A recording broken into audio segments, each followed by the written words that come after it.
ನೀರು, bus, metro ದರ ಏರಿಕೆಗೆ ಸುಸ್ತಾಗಿದ್ದ ಸಾರ್ವಜನಿಕರಿಗೆ ಈಗ ಮತ್ತೊಂದು ಶಾಕಿಂಗ್ ನ್ಯೂಸ್. ರಾಜ್ಯದಲ್ಲಿ ಈಗ ಪಠ್ಯ ಪುಸ್ತಕಗಳ ಬೆಲೆ ಏರಿಕೆಯ ಸರದಿ ಶುರುವಾಗಿದೆ.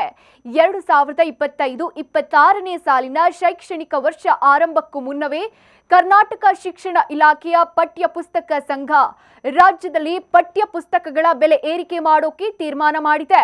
ಕರ್ನಾಟಕ ಟೆಕ್ಸ್ಟ್ ಬುಕ್ ಸೊಸೈಟಿ ಈ ಬಾರಿ 10% ಪಠ್ಯ ಪುಸ್ತಕಗಳ ಬೆಲೆ ಏರಿಕೆ ಮಾಡೋಕೆ ನಿರ್ಧರಿಸಿದೆ. ಇದಕ್ಕಾಗಿ ಕಳೆದ ಡಿಸೆಂಬರ್ನಲ್ಲೇ ಶಾಲೆಗಳಿಂದ ಮುಂಗಡವಾಗಿ 10% ಹಣವನ್ನು ಆನ್ಲೈನ್ ಮೂಲಕ ಪಡೆದಿದೆ. ಕರ್ನಾಟಕ ಶಿಕ್ಷಣ ಇಲಾಖೆ ರಾಜ್ಯದ ಸರ್ಕಾರಿ ಶಾಲೆಗಳ ಮಕ್ಕಳಿಗೆ ಉಚಿತವಾಗಿ ಪಠ್ಯ ಪುಸ್ತಕ ವಿತರಣೆ ಮಾಡುತ್ತಿದೆ. ಆದರೆ ಖಾಸಗಿ ಶಾಲೆ ಮಕ್ಕಳಿಗೆ ಉಚಿತವಾಗಿ ಪುಸ್ತಕ ನೀಡುವುದಿಲ್ಲ. ಹೀಗಾಗಿ ಖಾಸಗಿ ಶಾಲೆಗಳು ಪಠ್ಯ ಪುಸ್ತಕಗಳ ದರ ಏರಿಕೆಯನ್ನ ಸರ್ಕಾರಿ ದರಕ್ಕಿಂತ ಹೆಚ್ಚು ಹಣವನ್ನ ಪೋಷಕರಿಂದಲೇ ವಸೂಲಿ ಮಾಡ್ತಾರೆ ಅನ್ನೋ ಆಕ್ರೋಶ ಶುರುವಾಗಿದೆ.